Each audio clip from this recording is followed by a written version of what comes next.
Hi friends, ನಿಮ್ಮೆಲ್ಲರಿಗೂ ಕೂಡ ನಿಮ್ಮದೇ ಆಗಿರ್ತಕ್ಕಂಥ ಯೂಟ್ಯೂಬ್ ಚಾನಲ್ ಸ್ಟಡಿ ವಿತ್ ಪರಶುರಾಮ್ಗೆ ಸ್ವಾಗತ ಅಂತ ಹೇಳ್ತಾ, ಇಂದಿನ ವಿಡಿಯೋದಲ್ಲಿ ನಾನು 6ನೇ ತರಗತಿ ಪ್ರಥಮ ಭಾಷೆ ಕನ್ನಡ ಭಾಗ 1ರ ಪಠ್ಯಪುಸ್ತಕದ ಮೊದಲ ಗದ್ಯ ಪಾಠ ದೊಡ್ಡವರ ದಾರಿ ಅಂತಕ್ಕಂಥ ಈ ಪಾಠದ ಅಭ್ಯಾಸ ಪ್ರಶ್ನೋತ್ತರಗಳನ್ನು ನೋಡೋಣ.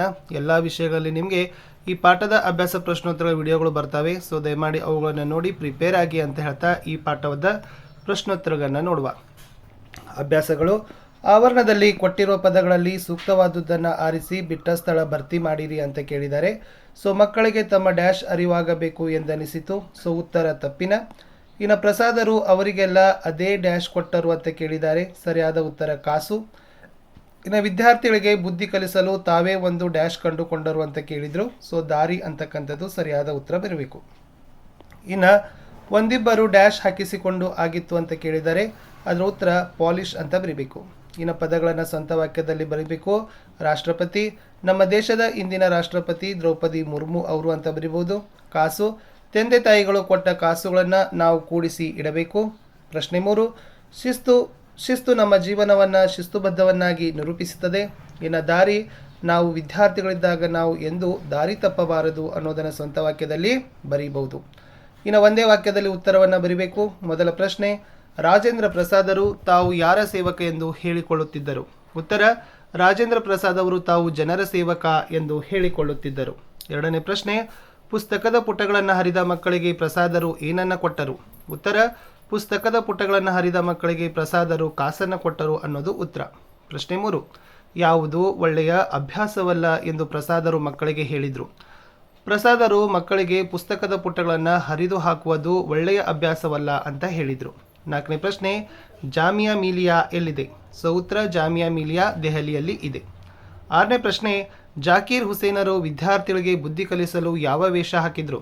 ಉತ್ತರ, ವಿದ್ಯಾರ್ಥಿಗಳಿಗೆ ಬುದ್ಧಿ ಕಲಿಸಲು ಜಾಕೀರ್ ಹುಸೇನರು ಒಬ್ಬ ಬೂಟ್ ಪಾಲಿಶ್ ಹಾಕುವ ವೇಷವನ್ನು ಹಾಕಿದರು. ಕೆಳಗಿನ ವಾಕ್ಯಗಳನ್ನು ಯಾರು ಯಾರಿಗೆ ಹೇಳಿದರು?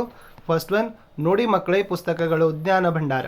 ಎಸ್, ಈ ಮೇಲಿನ ವಾಕ್ಯವನ್ನು ದೊಡ್ಡವರ ದಾರಿ ಪಾಠದಿಂದ ಆರಿಸಿಕೊಳ್ಳಲಾಗಿದೆ. ಈ ಮಾತನ್ನು ಪ್ರಸಾದರು ಮಕ್ಕಳಿಗೆ ಹೇಳ್ತಾರೆ. ಪ್ರಸಾದರು ಮಕ್ಕಳಿಗೆ ಹರಿದ ಪುಟಗಳ ಸಂಖ್ಯೆಗಳಿಗನುಗುಣವಾಗಿ ಕಾಸು ಕೊಡುತ್ತೇನೆ ಆಗಬಹುದೇ ಎಂದು ಮಕ್ಕಳನ್ನು ಕೇಳ್ತಾರೆ. ಆಗ ಮಕ್ಕಳು ಒಬ್ಬರ ಮುಖ ಒಬ್ಬರು ನೋಡಿಕೊಳ್ಳುತ್ತಾರೆ. ಒಬ್ಬೊಬ್ಬರು ಕಾಸು ಸಿಗುವುದಲ್ಲ ಎಂಬ ಸಂತೋಷದಿಂದ ತಾವು ಹರಿದ ಪುಟಗಳ ಸಂಖ್ಯೆಯನ್ನು ತಿಳಿಸ್ತಾರೆ. ಪ್ರಸಾದರು ಅವರಿಗೆಲ್ಲ ಅಷ್ಟಷ್ಟು ಕಾಸು ಕೊಟ್ಟರು. ಹುಡುಗರಿಗೆ ಖುಷಿಯೋ ಖುಷಿ. ಆಗ ಪ್ರಸಾದರು, ನೋಡಿ ಮಕ್ಕಳೇ ಪುಸ್ತಕಗಳು ಜ್ಞಾನ ಭಂಡಾರ, ನಮ್ಮ ತಿಳುವಳಿಕೆಯನ್ನು ಹೆಚ್ಚಿಸುವ ಆಕರಗಳು. ಪುಸ್ತಕದ ಪುಟಗಳನ್ನು ಹರಿದು ಹಾಕೋದು ಒಳ್ಳೆಯ ಅಭ್ಯಾಸವಲ್ಲ ಅಂತ ಹೇಳ್ತಾರೆ.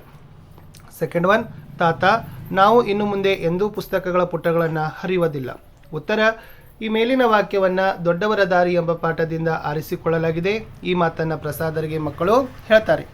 ಪ್ರಸಾದರು ಪುಸ್ತಕದ ಪುಟಗಳನ್ನು ಹರಿದು ಹಾಕುವುದು ಒಳ್ಳೆಯ ಅಭ್ಯಾಸವಲ್ಲ ಎಂದು ತಿಳಿ ಹೇಳಿದರು. ಆಗ ಮಕ್ಕಳಿಗೆ ತಮ್ಮ ತಪ್ಪಿನ ಅರಿವಾಯಿತು.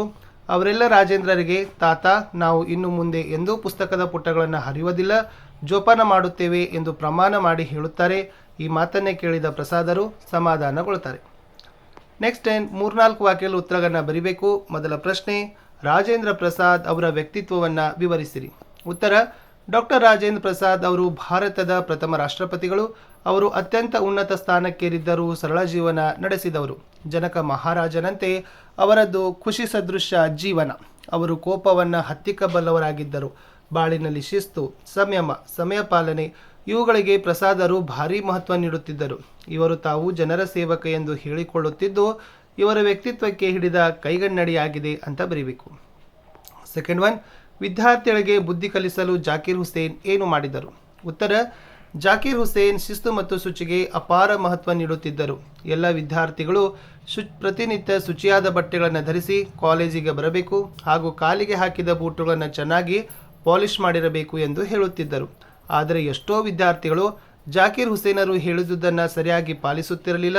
ಇದರಿಂದ ಶಿಸ್ತಿಗೆ ಭಂಗವಾಗುವುದೆಂದು ಹುಸೇನರು ಅಭಿಪ್ರಾಯಪಡುತ್ತಾರೆ.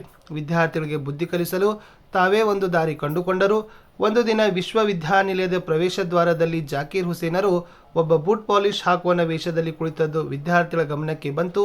ಕುಲಪತಿಗಳು ಕೈಯಲ್ಲಿ ಪಾಲಿಶ್ ಡಬ್ಬಿ, ಬ್ರಷ್ ಹಿಡಿದು ಕುಳಿತಿದ್ದ ದೃಶ್ಯ ಕಂಡು ವಿದ್ಯಾರ್ಥಿಗಳು ತಮ್ಮ ವರ್ತನೆಗೆ ನಾಚಿದರು. ಇನ್ನು ಬೇಗೋ ರಮೇಶ್ ಅವರ ಸ್ಥಳ ಕಾಲ ಕೃತಿಗಳನ್ನು ತಿಳಿಸಿರಿ ಅಂತ ಕೇಳಿದ್ದಾರೆ. ಉತ್ತರ, ಬೇಗೋ ರಮೇಶ್ ಅವರು 1945 ಆಗಸ್ಟ್ 22ರಂದು ಮೈಸೂರು ಜಿಲ್ಲೆಯ ಕೃಷ್ಣರಾಜನಗರ ತಾಲೂಕಿನ ದೊಡ್ಡ ಹನಸೋಗೆ ಗ್ರಾಮದಲ್ಲಿ ಜನಿಸಿದರು. ಇವರು BE ಪದವೀಧರಾಗಿ ಕರ್ನಾಟಕ ವಿದ್ಯುತ್ ನಿಗಮದಲ್ಲಿ ಕಾರ್ಯನಿರ್ವಾಹಕ ಅಭಿಯಂತರರಾಗಿ ಸೇವೆ ಸಲ್ಲಿಸಿ ನಿವೃತ್ತರಾದರು. ಪ್ರವೃತ್ತಿಯಿಂದ ಸಾಹಿತಿಗಳಾಗಿರುವ ಇವರು ಉತ್ತಮ ಭಾಷಾಂತರಕಾರರು, ಗಮಕಿಗಳು ಆಗಿರುವರು. ಕನ್ನಡದಲ್ಲಿ ವಿವಿಧ ಸಾಹಿತ್ಯ ಪ್ರಕಾರಗಳಲ್ಲಿ ಸುಮಾರು 500 ಪುಸ್ತಕಗಳನ್ನು ರಚಿಸಿರುವರು. ಜೀವನ ಚರಿತ್ರೆ, ವ್ಯಕ್ತಿ ಚಿತ್ರಗಳನ್ನು ಬರೆಯುವುದರಲ್ಲಿ ಸಿದ್ಧಹಸ್ತರು. ವಿಶ್ವವಿಖ್ಯಾತ ಮಹಿಳೆಯರು ನಮ್ಮ ಗಮಕಿಗಳು, ಕನ್ನಡ ಕವಿ ರತ್ನತ್ರಯರು, ವಿಜ್ಞಾನಿಗಳು ಹಾಗೂ ದೇಶಭಕ್ತರ ಜೀವನ ಚರಿತ್ರೆಗಳು ಇವರ ಗಮನಾರ್ಹ ಕೃತಿಗಳು. ವಚನ ಬದಲಿಸಿ ಬರಿಬೇಕು. ಗಿಡ ಗಿಡಗಳು, ತಮ್ಮಂದಿರು ತಮ್ಮ, ಪತ್ರಗಳು ಪತ್ರ, ಮಗು ಮಕ್ಕಳು. ಪುಲ್ಲಿಂಗ ಸ್ತ್ರೀಲಿಂಗ ರೂಪಕ್ಕೆ ಪರಿವರ್ತಿಸಬೇಕು. ಅವನು, ಅವಳು, ಇವಳು, ಇವನು, ಗೌಡತಿ, ಗೌಡ, ಶರಣ, ಶರಣೆ. ಪ್ರತಿಯೊಂದಕ್ಕೆ 4 ಉದಾಹರಣೆ ಕೊಡಬೇಕು. ಅನ್ವರ್ಥನಾಮ: ಕುಂಟಿ, ಕುರುಡ, ರೋಗಿ, ಹೆಳವ. ರೂಢನಾಮ: ಗಂಡಸು, ಹೆಂಗಸು, ದೇಶ, ನೆಲ. ಅಂಕಿತನಾಮ: ರಾಮ, ಸೀತೆ, ಭಾರತ, ಹಿಮಾಲಯ. ಇಷ್ಟಿತ್ತು ಈ ಪಾಠದ ಪ್ರಶ್ನೋತ್ತರಗಳು ಅಂತ ಹೇಳ್ತಾ ವಿಡಿಯೋನ ವಾಚ್ ಮಾಡಿದ್ದಕ್ಕೆ ಧನ್ಯವಾದಗಳು. ಸಿಗ್ತೀನಿ ಹೊಸ ವಿಡಿಯೋದಲ್ಲಿ. ಬಾಯ್.